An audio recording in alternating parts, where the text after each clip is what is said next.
Evening, ladies and gentlemen. Welcome to the Siam Society.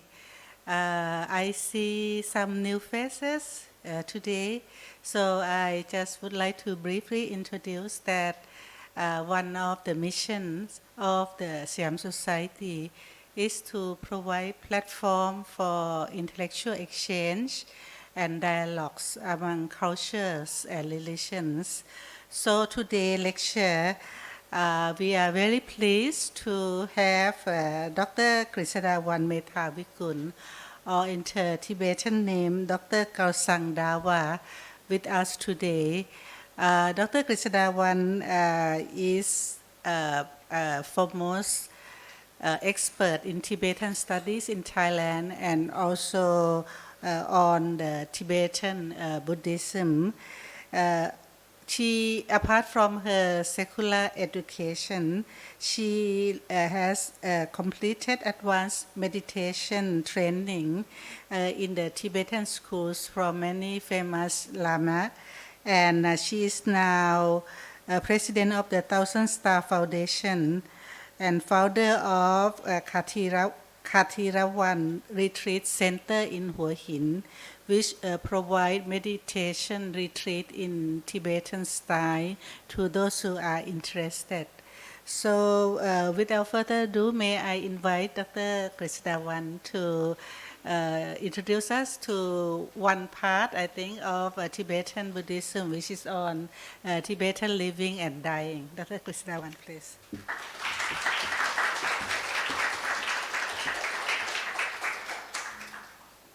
Thank you, Dr. Julamani, for your introduction, and good evening, ladies and gentlemen, Siam Society members, and also interested friends, including students.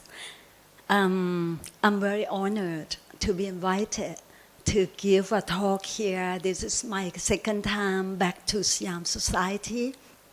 Very happy to be here with all of you.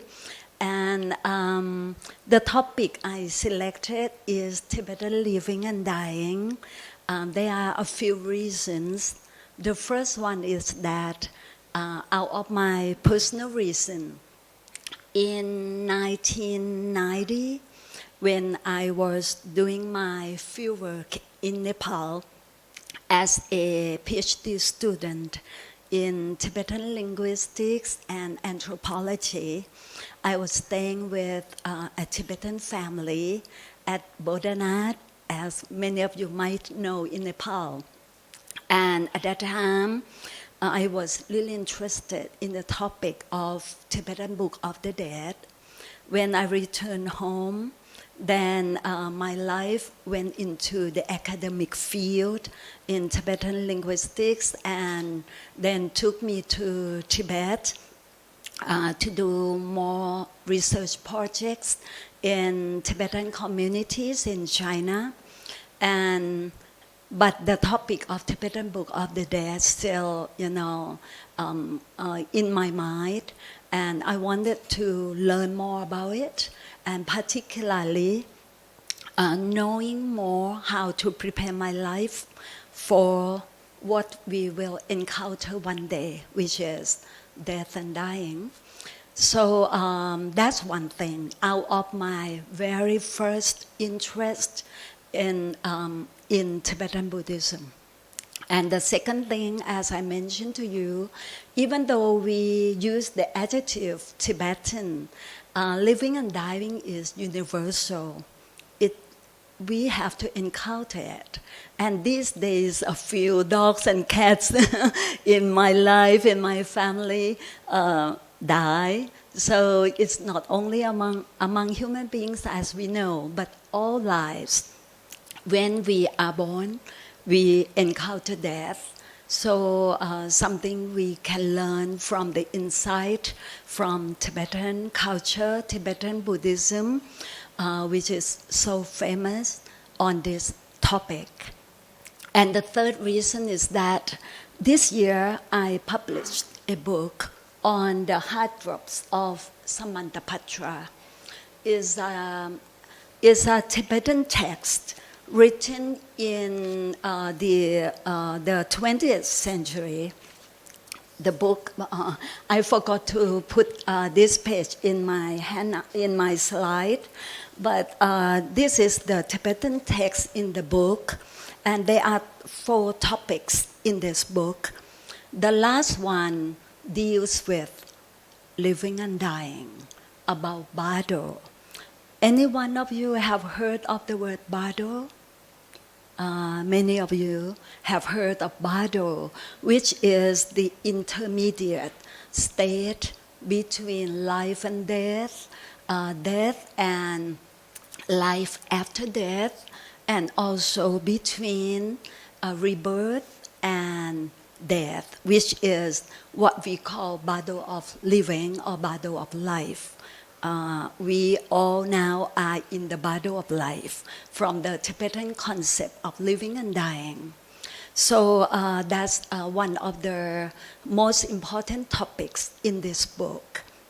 And I found it so intriguing, something very remarkable for me when I was reading it, when I was translating it, because what the author, a very skilled master in the 20th century.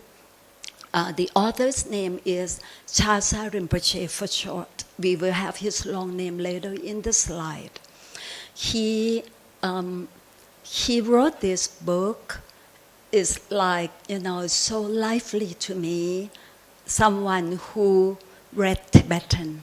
And I felt like introducing it to the world for people to know what he left for us. Is such a wonderful legacy, something so simple but profound.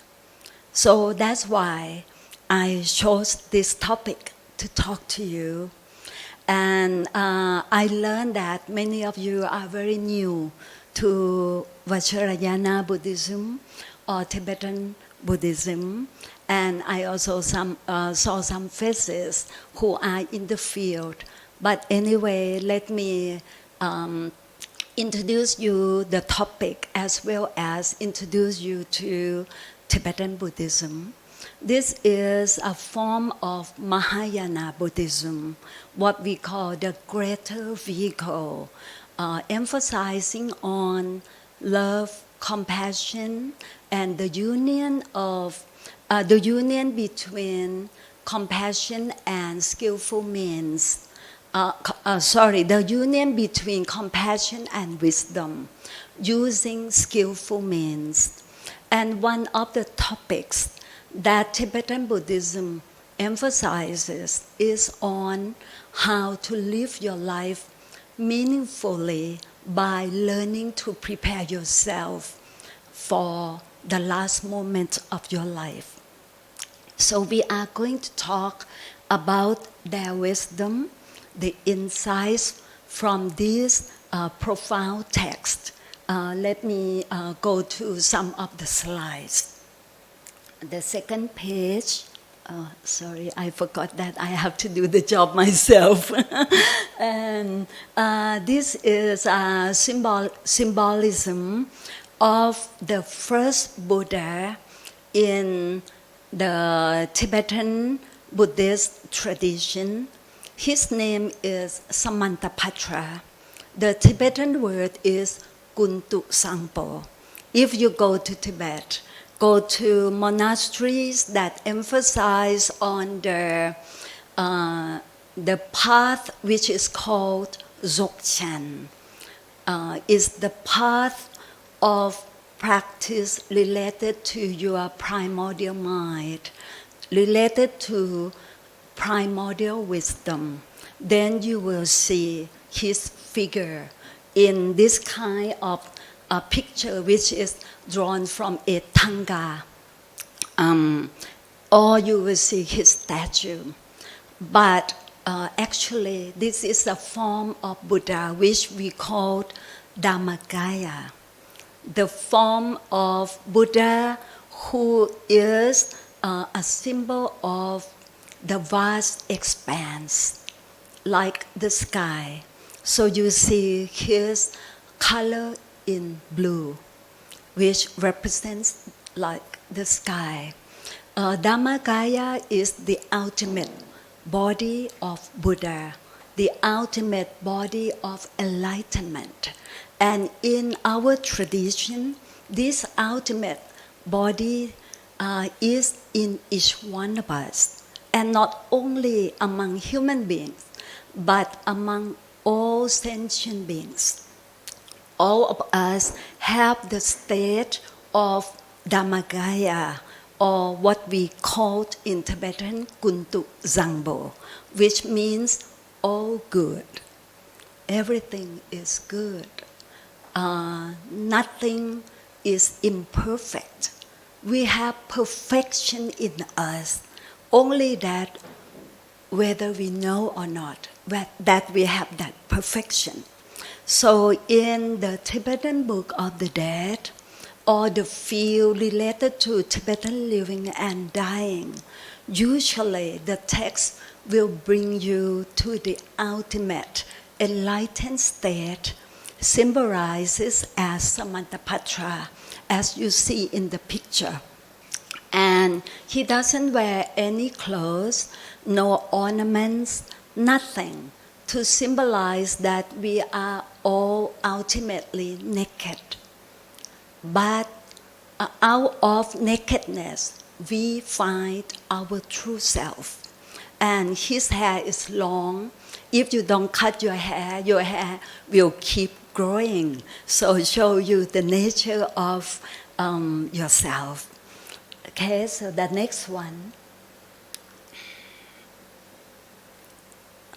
Always forget that I have to do it myself, sorry.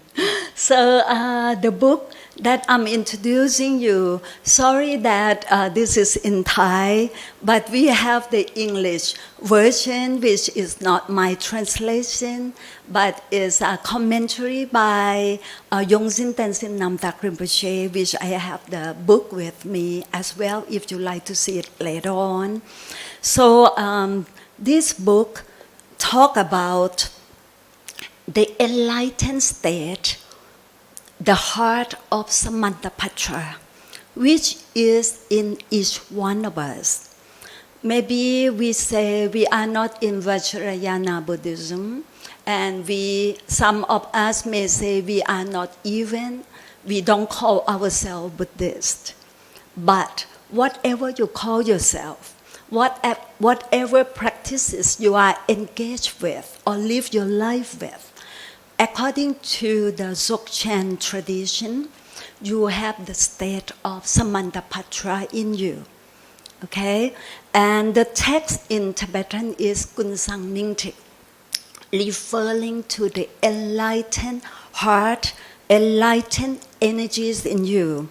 So this is a Dzogchen text belonging to the pith instruction series. There are three major series in the Dzogchen tradition. One is called Space series, and Mind series, and Pith instruction series, which is the culmination of space and mind, and emphasizing more on the experiences of the masters who introduce the subject to the students, so more on the experiential side. And the practice that I received, as Dr. Chulamani mentioned, that I gained meditation training in Tibet at Tokten Monastery, belong to the Bon Buddhist tradition, or Yungdrung Pern.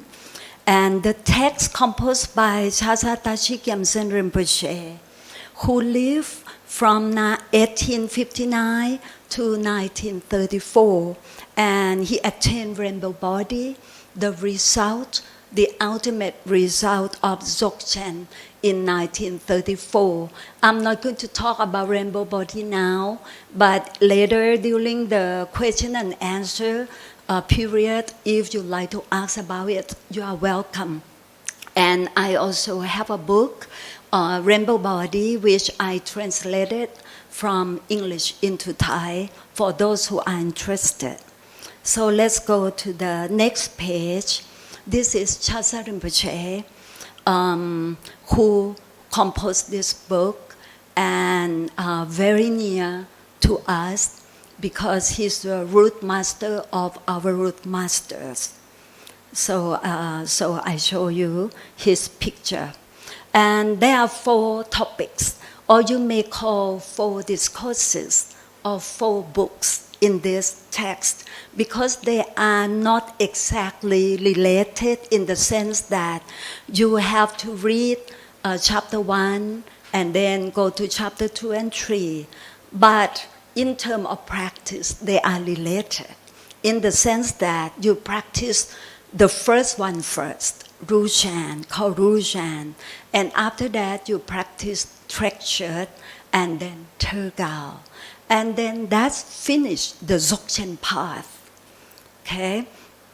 To give some background to those who might be new to this topic, when we talk about Thai Buddhism or Theravada Buddhism, we are talking about the tradition in Tibetan which is called Sutra, emphasizing on the law of karma, the heart essence of the Buddha, talking about the nature of suffering and how to get rid of suffering and so on.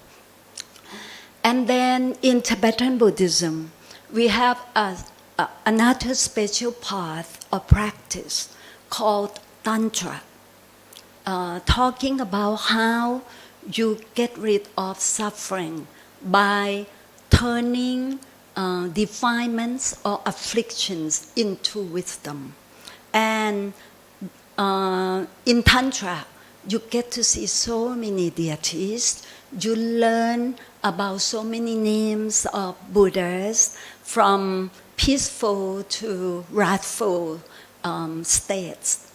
And in Dzogchen, which is another important tradition in Tibetan Buddhism, then you learn more about meditation, how to go back to your primordial nature, your primordial mind, until one day you discover your awareness, your natural awareness, which is one and the same as Kuntu Zangpo himself.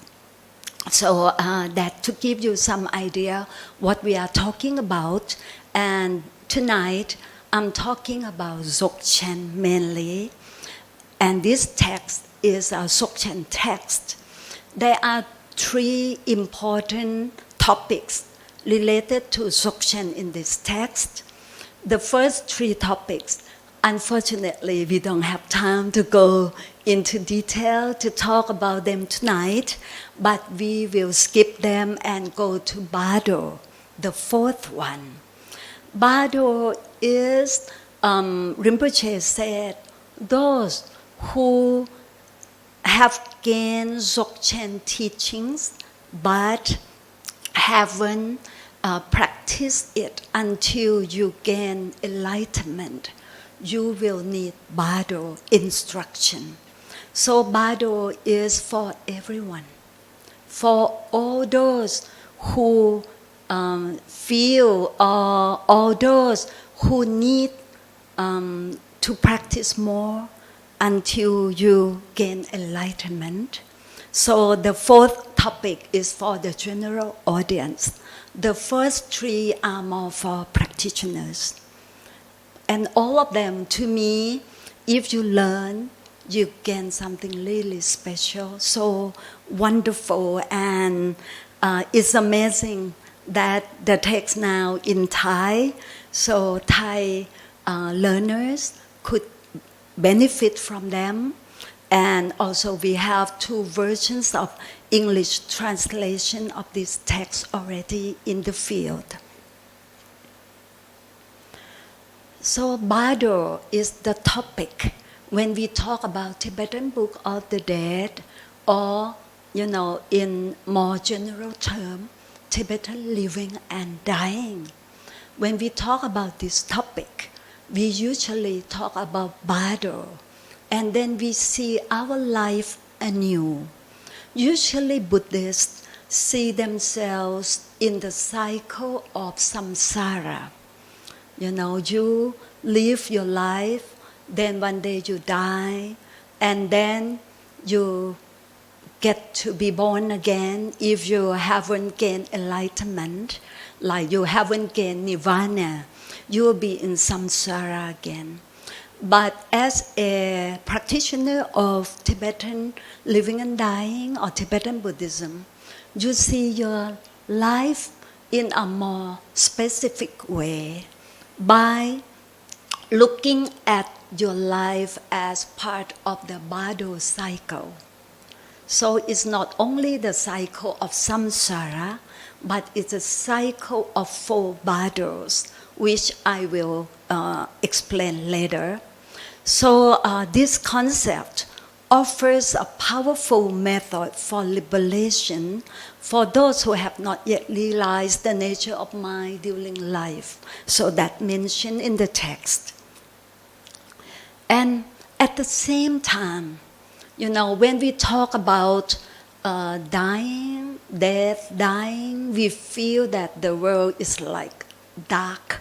You know, it look kind of sad, you know, but actually when we learn more about bardo, then life is liberation. It's an opportunity for what we call awareness, you know, the primordial consciousness, like the primordial mind, not the deceptive mind, the emotional mind that we live our life with, but the mind at the subtle level, the wisdom one, to unite with space. And for this particular topic, I'm very interested. Later on, I will explain the union between space and awareness. And to me, this is such a wonderful way to prepare for the last exit of our life. So we'll come to this topic about space and awareness later. So in this sense, death is not an end, but a doorway to the discovery of spontaneous presence of the enlightened state, what we call the heart drops of Samantabhadra, or Kunsang Nyingtig in Tibetan, within us. This is, please look to your left, okay, to the 4 bardos. I have 2 columns. One is what we face, we are living with, and what we will encounter after life. And the other column is possible methods for liberation. And what I talk about here is a summary from the text. The 4 bardos, bardo of living. This is the first topic, the subtopic in the text, in the 4th chapter or the 4th topic of this text, talking about the period of living since we were born until we get seriously ill or we get accident that might turn into death. So that period, we live with deluded perceptions. We have to perceive the world the way it truly is. But what happens is that we don't do that. We follow what the world presents us through our deluded perceptions. So the author asks us to look at our life in a new way. And what we should do, the other column, cultivate the 3 kinds of wisdom. The first kind, from listening, from learning, and we have so much material in our life to learn, to get the knowledge so that we discover our inner wisdom. So what we are talking about is not just wisdom like intellectual one, but we emphasize on inner wisdom, the natural one, remove karmic traces, and prepare ourselves for the afterlife bardos. The next 3 bardos relate to us as a form of consciousness. When we leave the world, our consciousness still travels according to the Tibetan concept. And in Thai Buddhism, the concept of bardo is not mentioned, even though these days so many Thai masters are interested in this topic. And they also did so many translations of the Tibetan Book of the Dead, so many versions into Thai. And many of them use the concept to conduct workshops and teachings to the public. So it's not something new anymore in Thailand. Life after death, they are divided into 3 bardos called bardo of dying, bardo of dharmata, and bardo of becoming or rebirth. Bardo of dying, as I mentioned to you, when it happens, it starts actually when you first experience the dissolution of the elements. Your body composed of 5 elements.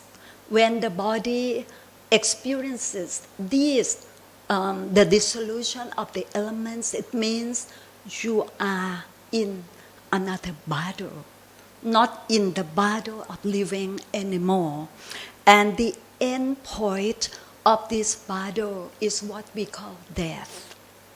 Okay, and the book talk about the essential teaching on unification, which I explained earlier, the unification between space and awareness. And I will come back to this topic. And that will be, I think maybe we have only enough time to talk about this and no time to talk about other things, okay? So that we can have time for questions and answers. And bardo of dharmata is the next intermediate state. After bardo of dying, finished with death, but actually is also finished with clear light. If you know that. Otherwise, you experience only death, and people see death as separation, as loss, as some negative experience and so on. But for those who understand bardo, death comes with clear light. So maybe we talk about later, not so much time. And bardo of dharmata, then you will find yourself as a consciousness, no body, but you will experience something like you are in the dream. And those experiences are called bardo visions. I have some pictures related to bardo visions, but in a positive way. Okay, later on we see. And the last bardo, the last state of your traveling in bardo is called bardo of rebirth. That is, you have to come to another samsaric world.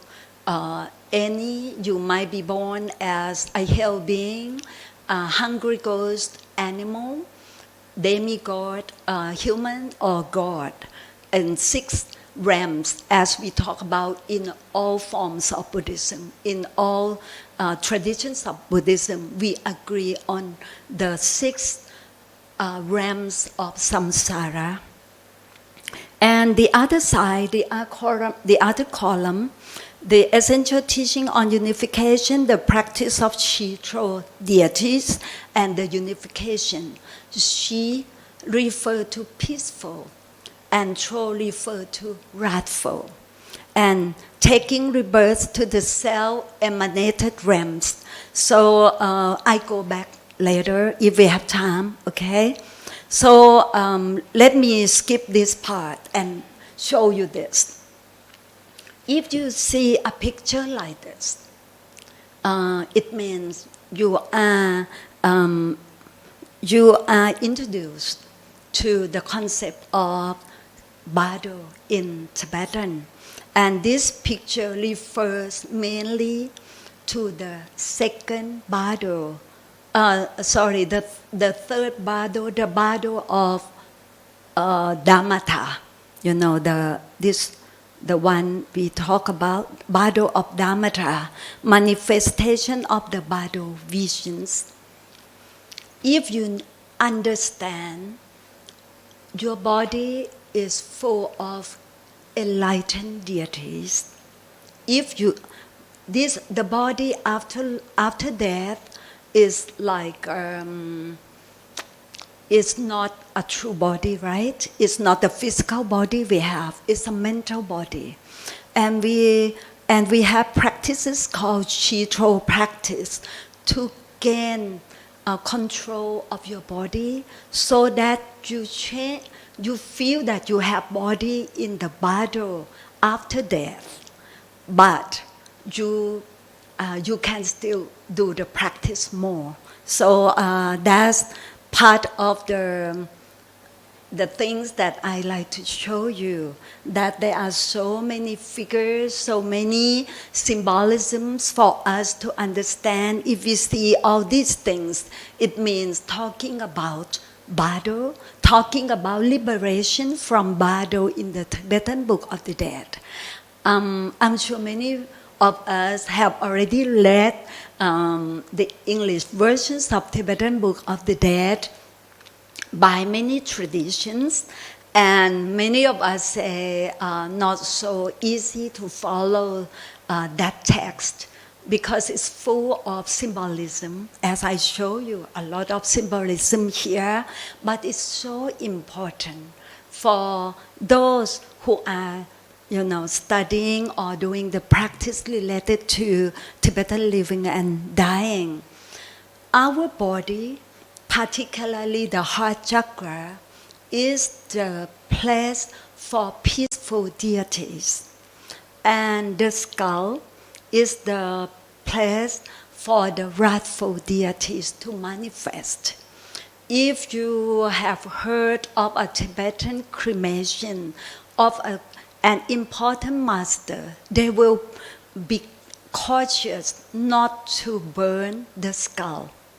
Like they put milk in the fire, put milk in the fire and make sure that the skull is thrown out from the fire, and then they can keep it for worship, for next generations to pay homage, because so many things can happen in the skull related to this literature talking about peaceful and wrathful deities and so on. This might be too detailed for many of us, but when I saw these pictures in the book by Rubin, Museum of Art, I felt so intrigued. And related to the text that we have at Kuntu Zangpo, the Tibetan center in Hua Hin, which we set up, established. So we'll talk about the union between space and awareness. Before I go to that, anyone would like to ask question? Or should I finish my talk first? Let's finish, huh? And maybe at the back, Kunisha could tell, show me the sign, how many times we have and so on. Okay. Usually it takes me a lot to go into all this and so much detail, okay? We are skipping the concept of bardo And now we go into detail. What happens when somebody dies? According to the text, when death occurs, something inside us still working. Even though the doctor said your relative already dead, the doctor proclaimed death, still something inside happening. That is the drops, the process of the drops in you. There are two important places in your body. Let me go to this page. One is the crown of your body, of your head, the crown, we call crown chakra, and at your heart, the heart chakra, and at the junction between the three channels, the blue, white, and red, at the junction, you see.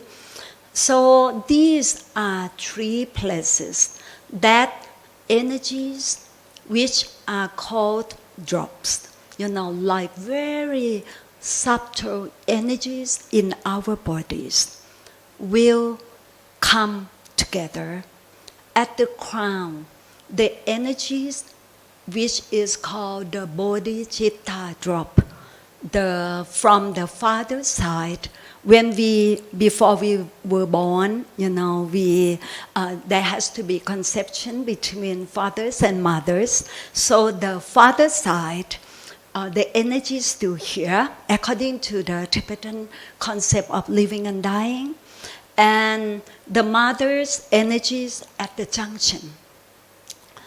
When death occurs, all blood will gather at your heart. Outside, the last breath already gone at that time. And then the father's drop will come down at the heart center. The mother's drop will join at the heart center. And then that is called inner death process. Until the subtle winds in your body dissolve, then death truly occurs. And then the consciousness or awareness leaves the body. According to Dzogchen, usually leaves through your eyes if you are a Dzogchen practitioner.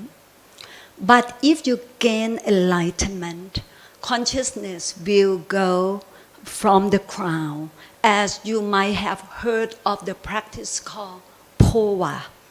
So you practice and practice until you gain control of the subtle wind, and then use the power of the wind to transfer your consciousness through the crown.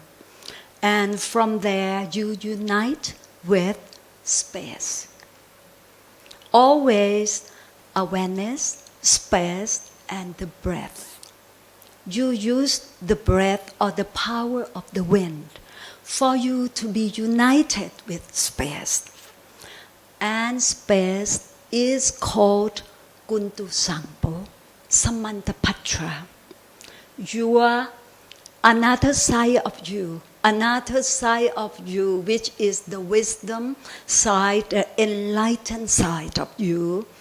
And awareness is your mind, your wisdom mind. These two have to be united. Then death is liberation. And the book talks a lot about this. And it's so interesting.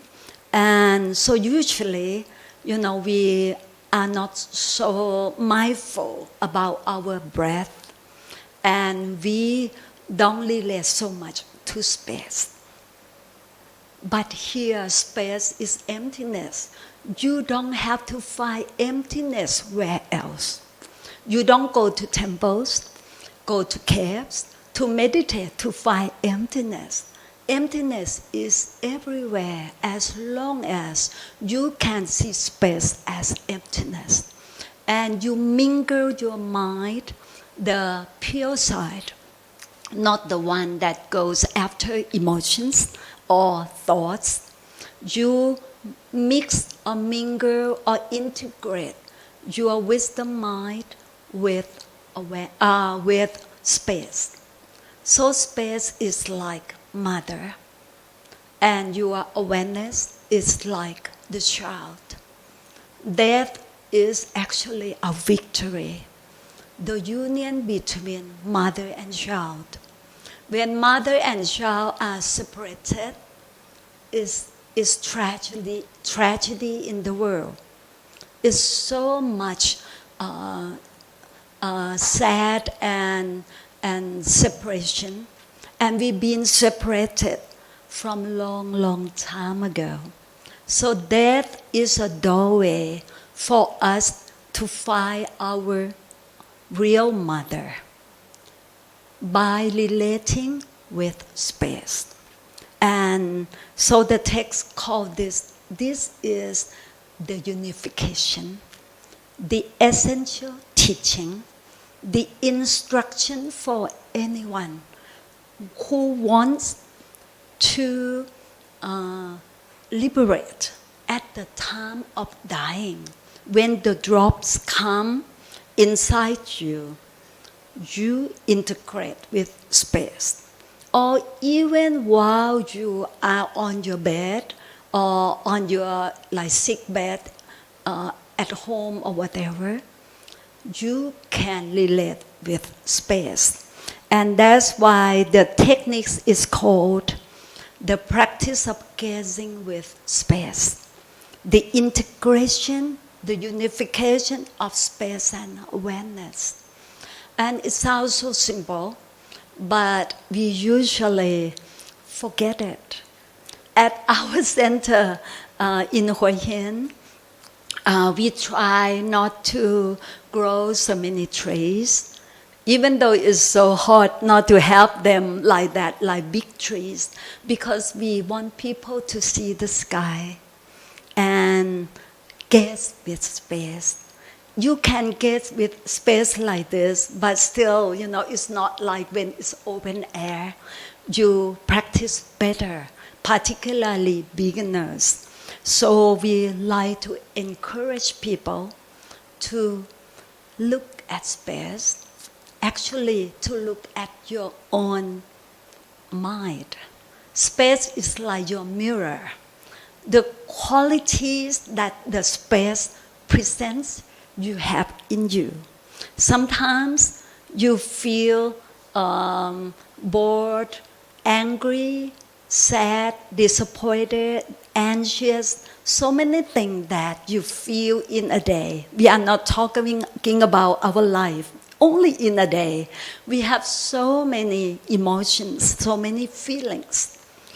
And we forget that, those feelings, those energies, those feelings, those emotions, they are just like clouds that come in the sky.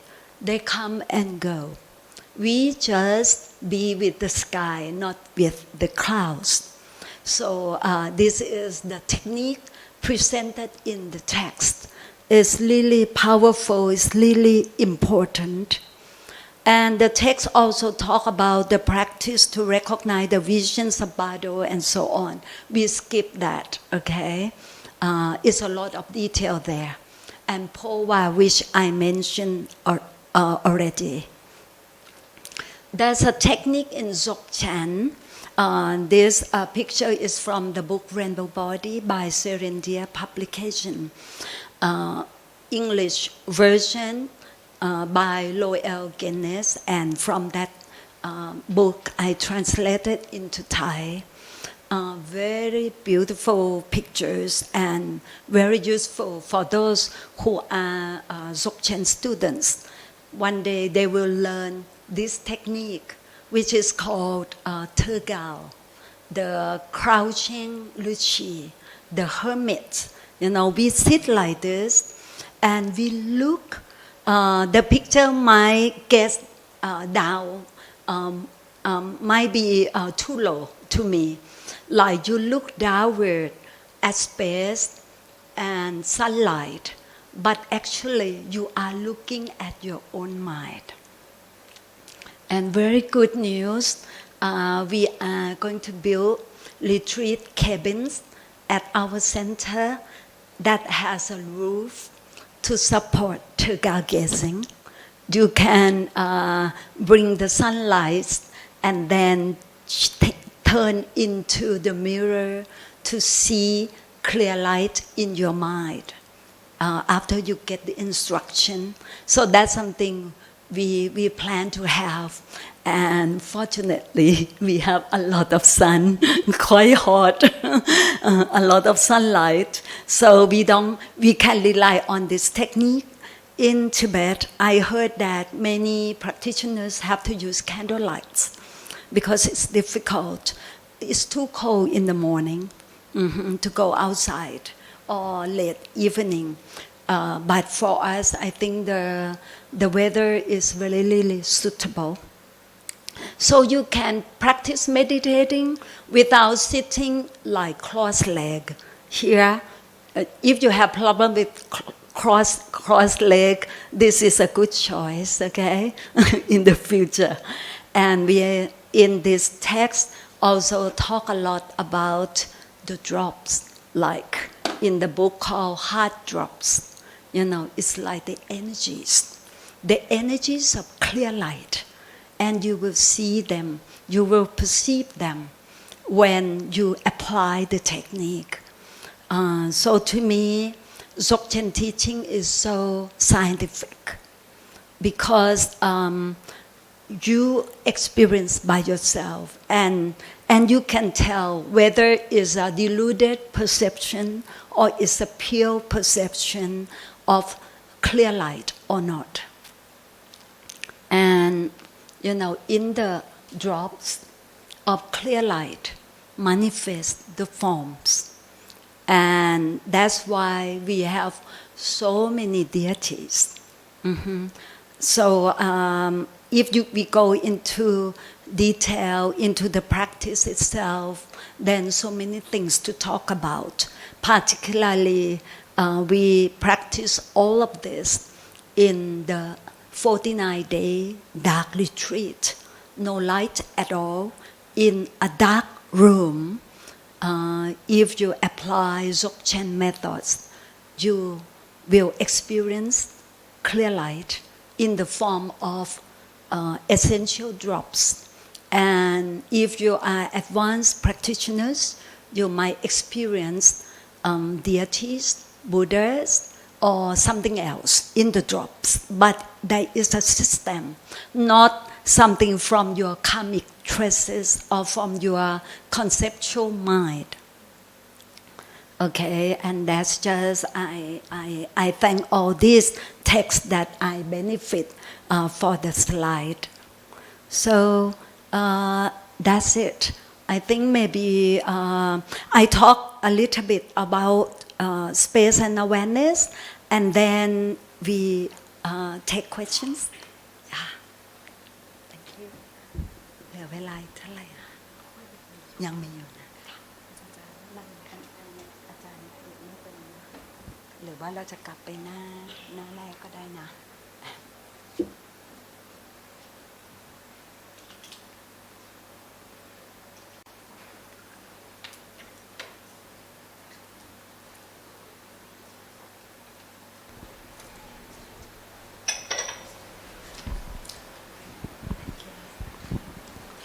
Okay, thank you.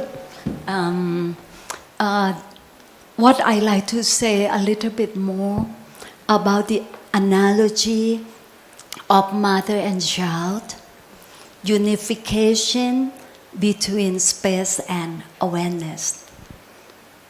In the text, it says that each night when you lie down, you lie down on your right side.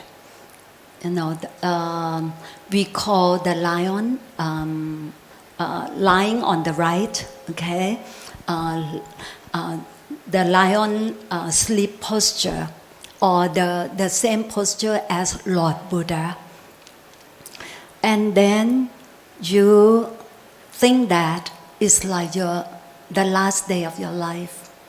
And you integrate your gazing with space. Open your eyes a little bit before you close your eyes and go to bed. And then during the day, anytime, integrate with space without blinking, without thinking. Just be with space. And you have to rely on the gentle wind.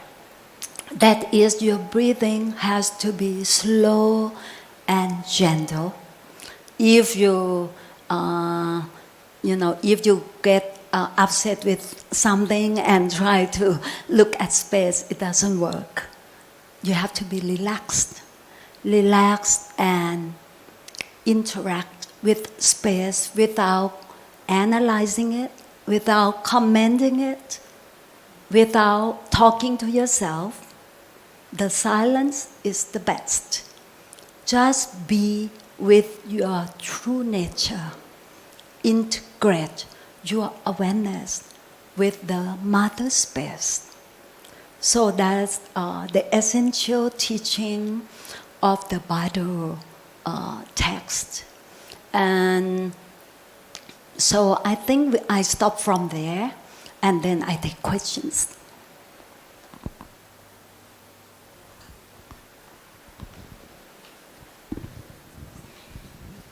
Hi. Hi. You said that someone who is enlightened, someone who's reached enlightenment, the consciousness lives through the crown chakra, while someone who's a practitioner, the consciousness lives through the eyes. According to Dzogchen text, usually consciousness can live. There are many doors, right? But the best door for exit is the crown, and that is much emphasized in phowa practice. But for Dzogchen text, the eyes are so important, and actually consciousness can live from the eyes, and if you can integrate well with space, you can also gain enlightenment.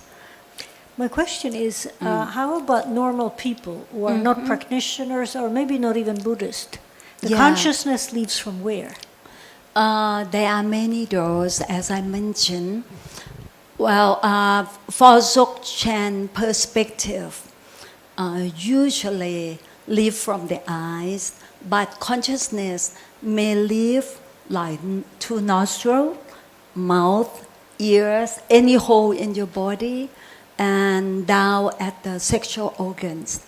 So that's why we practice phowa, so that consciousness can go up to, it doesn't guarantee that the consciousness go up, it means you can enlighten, but you have a way to gain enlightened, or at least be born in a higher state.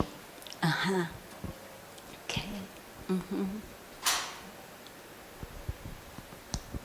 Thank you very much. I'm really ignorant about Tibetan Buddhism, but I'm interested when you are describing bardo that as an opportunity for the union between awareness and space. So even for regular people, non-practitioner, there is an opportunity. Is that what you're saying? That's why I'm saying that. And if you, even though you are not practitioner and you can practice well, you become practitioner anyway, right? And in that way, you gain a great result. I can confirm it would be something great. For example, liberation from suffering, from the lower realms, and so on.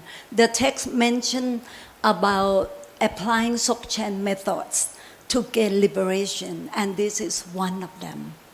So at least you gain something wonderful. And by doing that, I think you, then it will take you to the method anyway, if you practice it. So when the opportunity presents itself, and for practitioners or for the masters, they would be able to fully united with space Right. and become Dhammakaya Yeah. or merge with Dhammakaya, right? But Right. for the rest of us who miss that opportunity, then we'll be reborn in maybe Right. in a different realm. Right, and actually you have like, the 4 bardos are the four chances for liberation. If you miss the one called bardo of death, then you find another form, another bardo called bardo of dharmata. Then you experience the manifestations of your mind. It's the pure mind, the awareness that presents you what is called bardo visions. It's not something else. It's like you dream each night. What presents you the dream is not from the outside, but from your own mind. Exactly the same thing. And if you can gain liberation from there, then it's another chance. But the result we usually call Sambhogagaya, the enjoyment body, the body with form, the enlightened state with form, like we have all these deities and so on, only Dhammakaya without form. So at the end of each bardo, there's a chance for liberation. For example, the bardo of living, in which we are right now, for Dzogchen practice, the result is called rainbow body.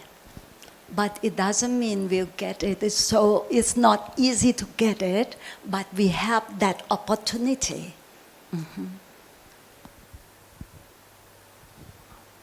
Just a little bit of follow-up question, because before I came to this lecture, I had just, like a vague idea of bardo, as the between life and death. So you are describing that there's also the bardo for the living, but it is very difficult to. Thank you. See, we talk about living and dying, right? And our life is cycle of existence between living and dying, and then end of living is dying or death, and then death comes in another form as living. It's just continuously.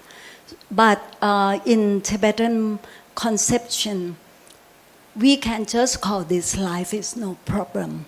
But if you want to relate to the concept of bardo, you should know that this is bardo of living.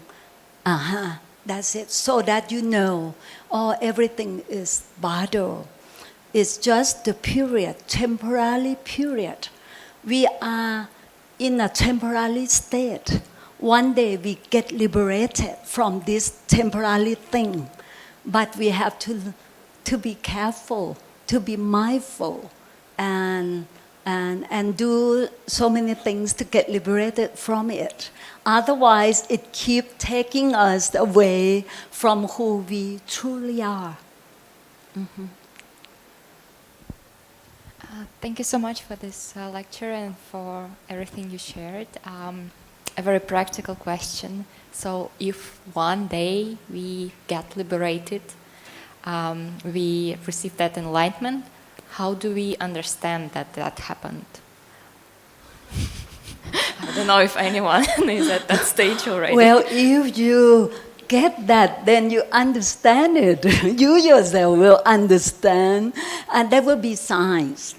There will be signs, but I'm not so into those who talk about I I have this experience of enlightenment and so on. Sometimes people talk about that. I'm not into that because to me, these are signs that you keep for yourself, and your mind will change. I remember one thing that Rinpoche mentioned in the book. It's not in the bardo part, in other part. We won't dream anymore. We will sleep with clear light. A few signs which show that we have gained mastery over deceptive perceptions. Because we've been collecting so many things in our storehouse, or what we call basic consciousness. In Sanskrit, it's called alaya vinaya. Or alaya vinyan. We've been collecting so many things, and they produce dreams. So once you don't collect them anymore, so that's one good sign. And there are other sides too. Mm-hmm.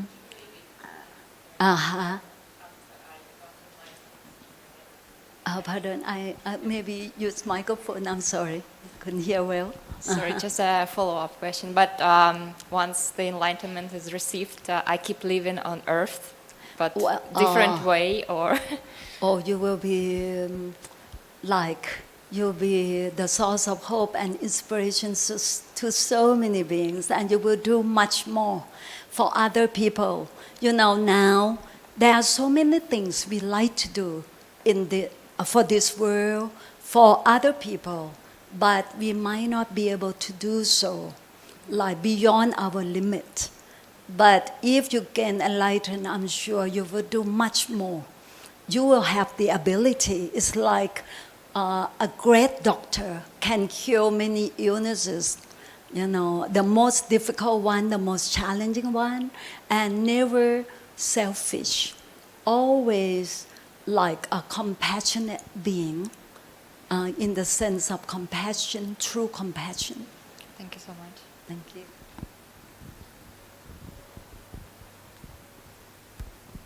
Thank you for wonderful lecture. I'd like to know what the Tibetan region or climate affect to the way of thinking of living and dying. Tibetan climate? Tibetan climate. Climate, right? Yeah, climate or the region, the area, the Tibetan area or climate. Climate is weather and yeah, things. like weather. Affect to the way of thinking of living and dying. Okay. Not so sure about the question, but the relationship, between Tibetan climate and Tibetan living and dying. Sorry, Yeah. You want to explain?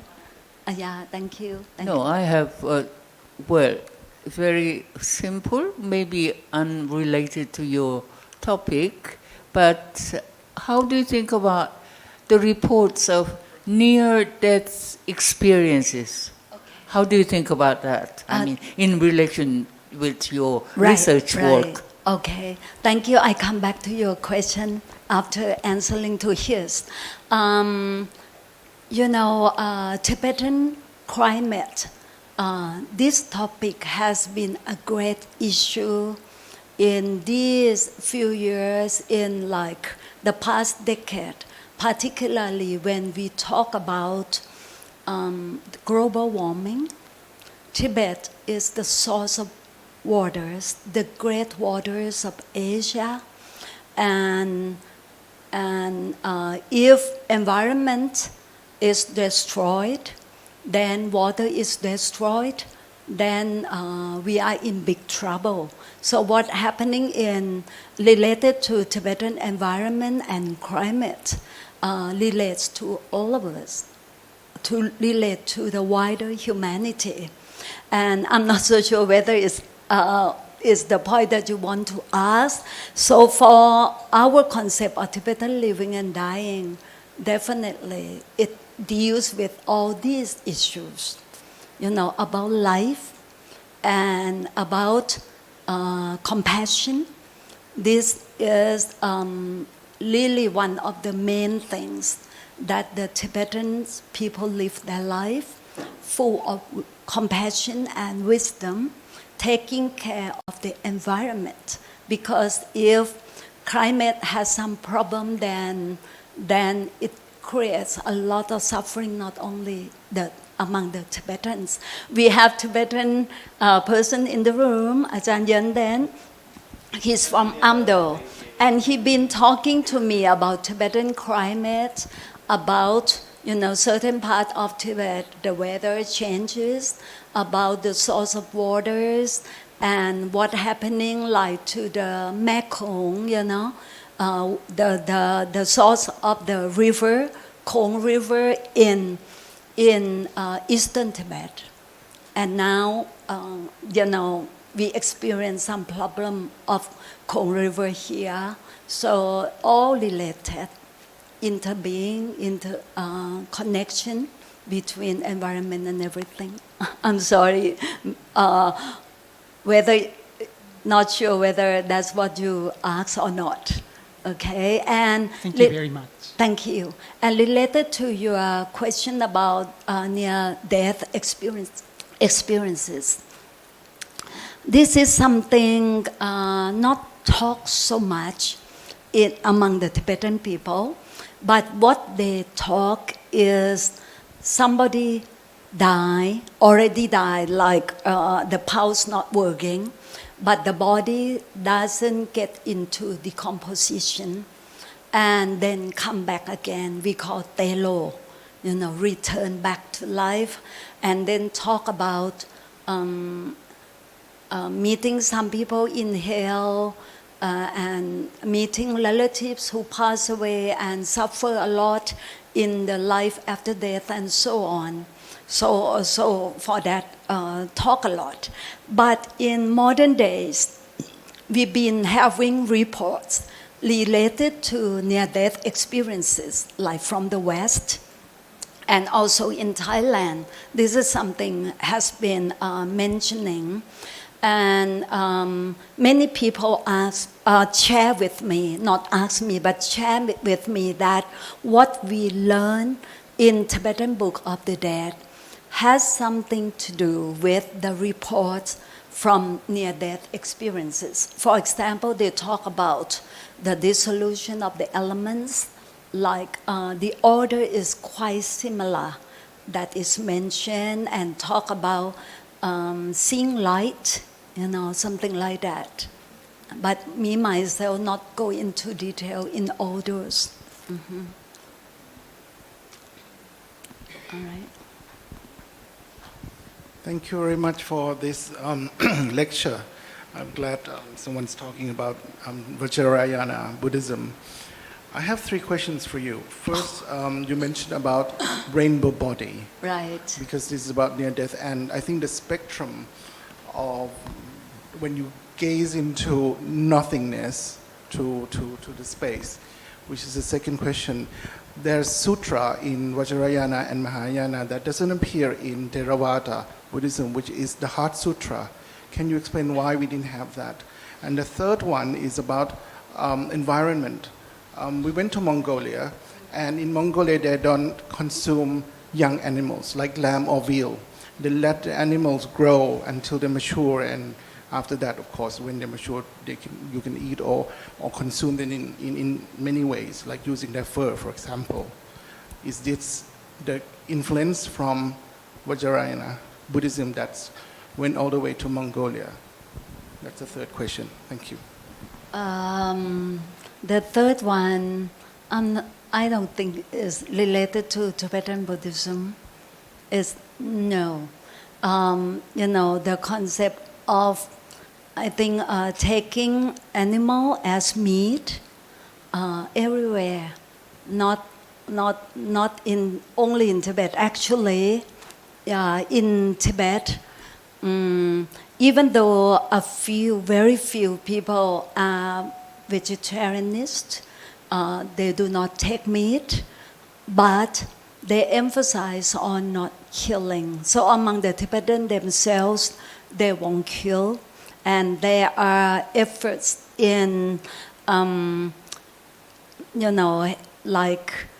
introducing new kinds of food that people don't rely so much on animal meat, but as Tibet is on the high plateau and not so many vegetables grow, so it's not easy. So from the past, they live on barley, potato, meat, butter, cheese, milk.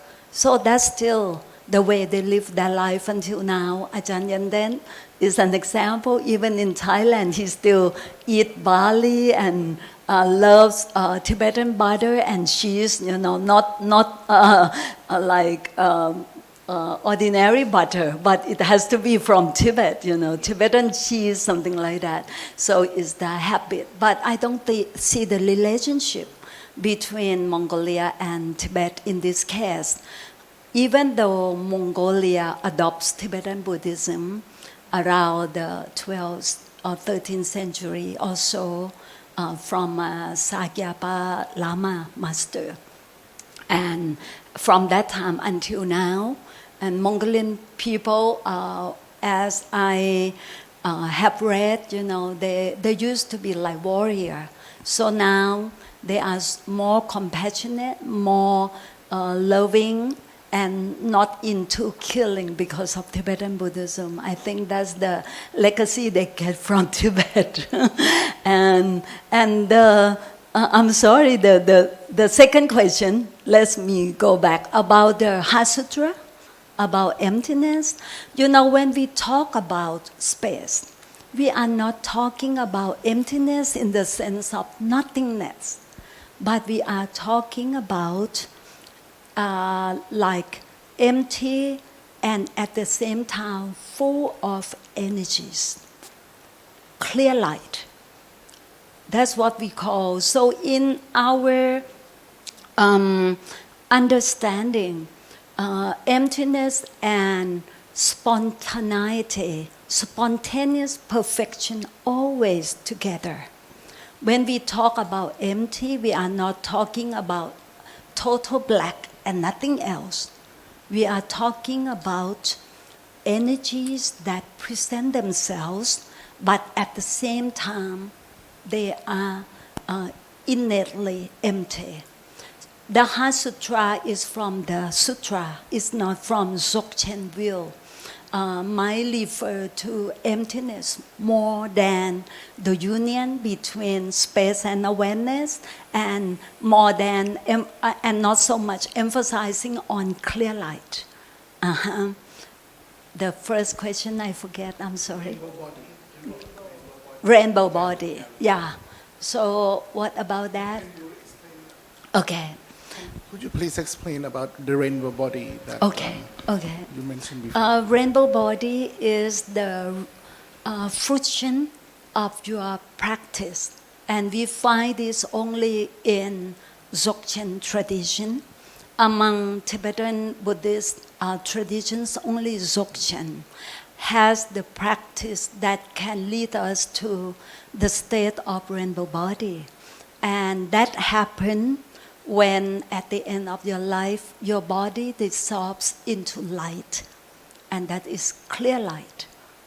That is your body no longer exists, only nails and hairs that do not take feelings. The rest dissolve and then become part of the light, and usually rainbows occur.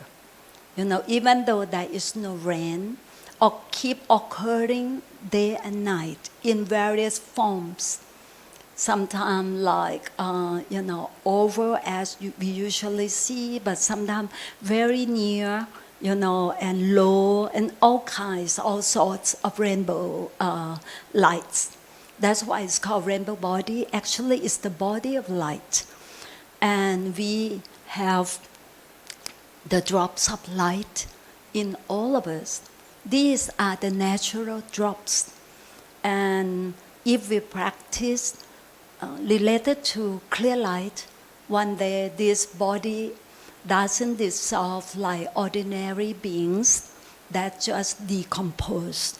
Like after you die, your body becomes frozen and there is a smell, and then worms occur, and then each one of them die, and then it's just nothing, and then you burn it or bury it. But rainbow body is another story. And you don't give any pollution to the weather, to the climate, because you dissolve into light. And in the book called Rainbow Body, the author did a research, a really informative research related to many Asian traditions that talk about light, including Sufism. And he concluded that only Dzogchen, particularly in the tradition that we practice, the Bon Buddhist Dzogchen, which is the oldest Dzogchen teaching on earth, that supports the existence of rainbow body. Mm-hmm. I wonder how Samantabhadra became the primordial Buddha in Tibet, because like Vajrayana Buddhism, like Vajrapani, for instance. And I wonder how Samantabhadra became the primal, most important Buddha. Thank you. Actually, relating to Samantabhadra is not like relating to other deities that you mentioned, like Vajrapani and so on. This is the ultimate Buddha, which means the picture you see, just a symbol, is the state in you, the state of emptiness and clear light in you. So he never a deity before. Please don't mix the name Samantabhadra in Dzogchen with Samantabhadra as a bodhisattva in Chinese Mahayana tradition. It's different. We are talking about Samantabhadra as the state of all good. Goodness, basic goodness. It's Sanskrit name. Yeah, it's What is Tibetan name? Tibetan name is Kuntu Zangpo. Kuntu Zangpo, which means basic goodness. Okay, thank you. At the end, yeah. Thank you so much. There are so many Buddhas sitting here today, potential future Buddhas, and practicing bodhisattvas. So a very holy space. Something with disabilities really scare me as a person. And I'm thinking, there are ways to reach enlightenment. But disabilities in our body, one day I might go blind. One day I might cease to hear or walk. And these will hinder my path to practice. Has there been cases where blind people or whatever kind of disabilities helped or hinder people to reach this path? Okay, thank you. We are not going to talk about all traditions. My answer will be from Dzogchen. And for Dzogchen, we use our eyes a lot. Even though when we grow older, the ability to practice on the channels and winds might not be as great as younger people, but the ability to gaze never grows old. You might have some problem with your physical eyes and you have to get some surgery and whatever, but the ability to connect space and your awareness never grows old. But if you are blind, then if you are blind, like after being born, from the beginning, that's quite difficult to practice the method that will lead you to rainbow body. You can get enlightened, get liberation from suffering from other methods of Dzogchen, like treachery. You have no more self-clinging, no more ignorance. Your mind is pure, but you don't practice with the clear light because you don't have that capability because of the limited physical something. Okay. Follow up, sorry. Uh-huh. I am from a Theravada and Mahayana tradition, and I understand that there are many Buddhas, like sand in the water, in the sea. And this is one of the many Buddhas. But my question is, once you reach the point after death, and with the question of the 6 realms, where do you go from there? Because other paths suggest salvation as in exit from samsara. But if we cannot leave samsara and then we continue in samsara, what might be the ultimate goal of this particular path? Okay, thank you. We usually, if you get enlightened, you are no longer in samsara. Samsara doesn't appear in your mind, but you might still come back as a great being who never get trapped of samsaric state, because you're already enlightened. So sentient beings suffer. You don't suffer because of those factors that affect you. But you might be really compassionate, and you might cry out of compassion, not out of misery, something like that. In this tradition, which is another Mahayana Buddhism, another form, we emphasize on what we call bodhicitta, generating the mind of enlightenment for the sake of all beings. So from the very first day, you take a vow that you will be like Buddhas and Bodhisattvas, with all the merits you have gained in all the three times, past, present, and that you will gain in the future. You like to dedicate to all, because of that you are taking the practice. So from the very first day we take that vow. We want to be like a great doctor to cure diseases, because now we don't have ability, and we look up to the Buddhas and those who walk the path before us. Those we call masters or bodhisattvas. They show excellent examples of being so compassionate, and not even slightest bit of selfishness in their mind. And from there we start. So that's our goal. And if we practice Tergao, which is the third topic of this book, Tergao is a special method that leads you to rainbow body. Once you gain rainbow body, you can come right away. You continue to be in samsara until samsara finishes, which we don't know when, right? We don't know. Like we have great example, Padma Sambhava, Trempa Namkha, Sewang Linzin, all these great masters, they take the form which we call the rainbow body of the great phowa, or something like that.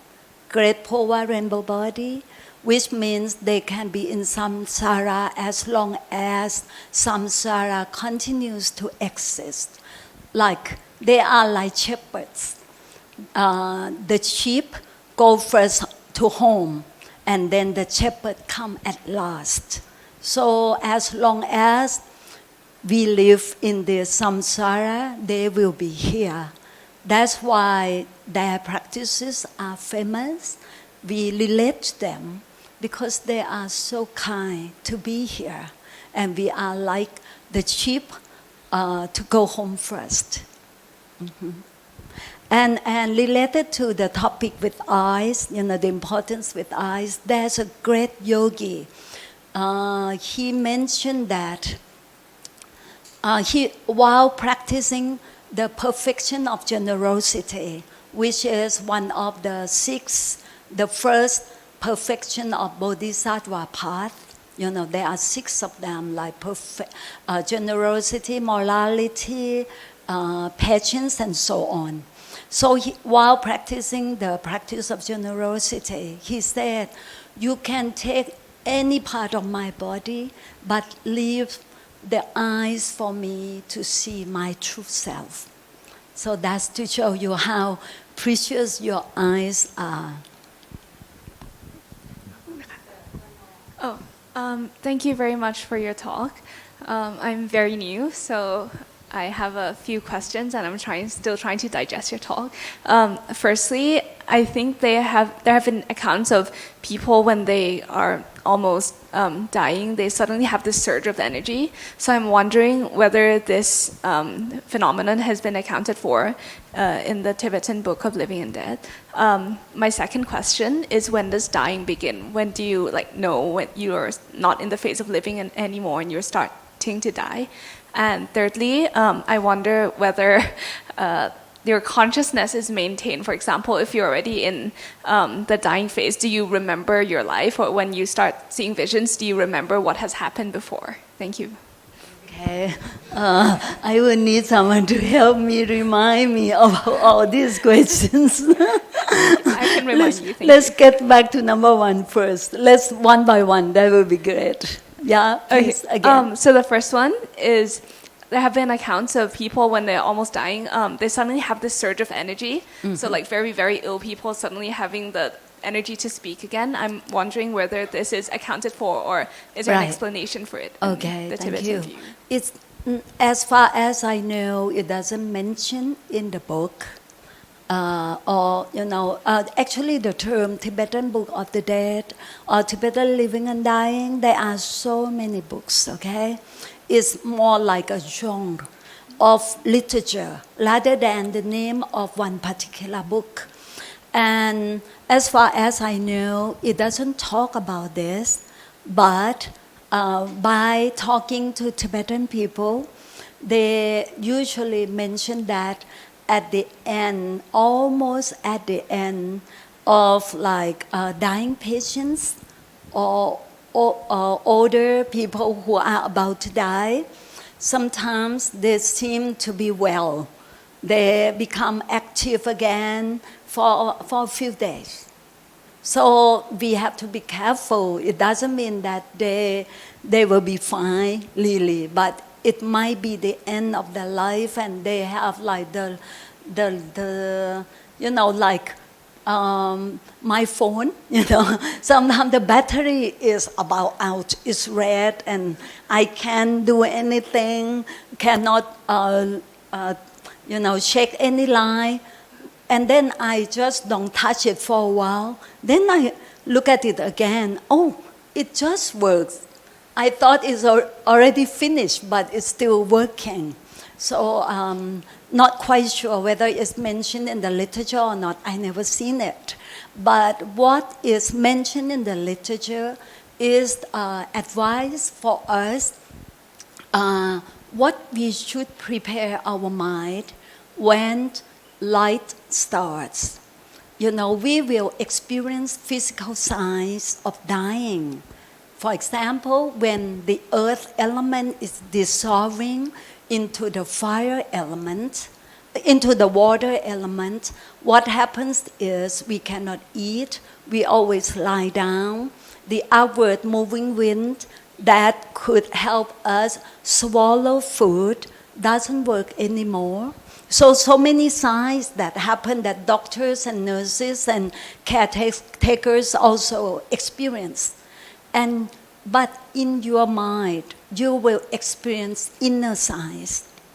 Particularly if you have some experience with clear light, then you might be more mindful when experiences of light occur. Because we are talking about elements, and element also related to light. So for example, yellow light appears, then will you know that it shows that you are in the final state of the earth element. Something like that. That talk a lot in the text. Second question. Thank you. The second question is kind of relevant to what you're already explaining. It's whether we know when we're transitioning from living to dying, and how do we know that? For example, how do you separate being severely sick versus actually dying? That's a very good one, because sometimes the bardo of dying lasts long. Like people in, critical period do not respond to the world and other people anymore, but still living. The pulse still working, the brain still working. So it's hard to say exactly when. But as I mentioned to you, the text said, bardo of dying starts when you experience the dissolution of the elements. Each element will dysfunction and lose its energies, and then dissolve into the other element. Sometimes it's called roll back to the previous elements, the elements before it, because being the five elements start with space, and then from space there is wind, from wind there is fire and water and earth. And earth give us organs and flesh and things, and water give us blood and whatever the liquid in our body. So sometimes we have to experience ourselves, and and doctors and nurses, they have experiences of caring so many people, so they see the pattern, the system. Mm-hmm. Thank you. And the third question is regarding consciousness, of whether you retain the same memories or consciousness as you transition through the different phases. Very good question, and it relates to the four bardos, right? Now we are not talking about bardo of living, because we are talking about people who already died. So it means bardo of dying also finish. This bardo finish with what we call death, and in the text also called clear light, because it will lead you to liberation. If you know who you truly are, you can return to your natural awareness.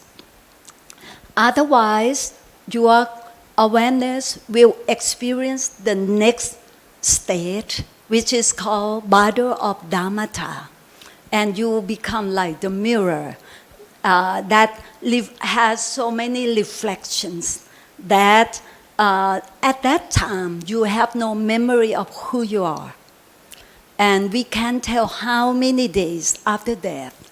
Sometimes it's only how many hours, so it's hard to tell. It depends whether you experience fear, frightening, you have delusive perception or not.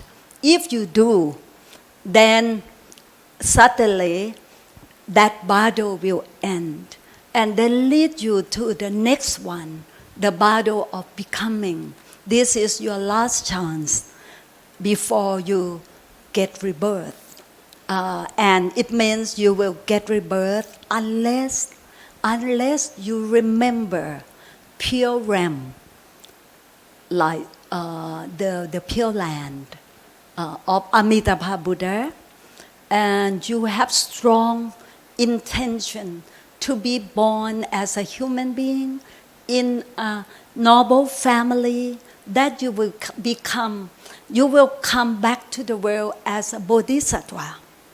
If you remember yourself like that, definitely you become bodhisattva, because you have such a strong intention in the state where you have no physical body, only your consciousness. So that the beginning. And in this Dzogchen text, it talks about self-emanated realm.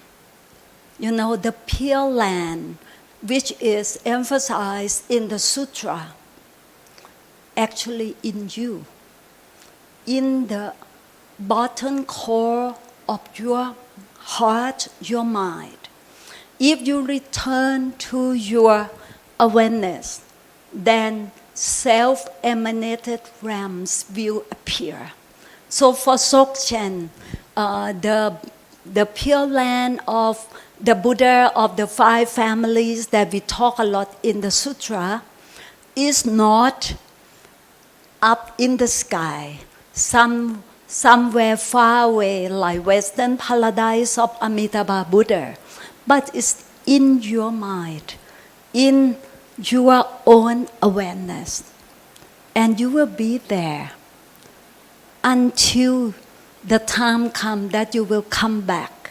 You will come back as a bodhisattva or as the Buddha himself, like another Buddha for sentient beings. Thank you. Thank you very much. We as Siam Society are very pleased to see so much interest sparked from this lecture. Of course, the discourse on Tibetan Buddhism does not need to end here. You can always join Dr. Krisadawan's meditation retreat at the Rajadamri every weekend, and can even go to Katirawan retreat, meditation retreat in Hua Hin. But for this evening, we would like to thank Dr. Krisadawan so much for sparing your precious time with us and giving this excellent lecture. Thank you.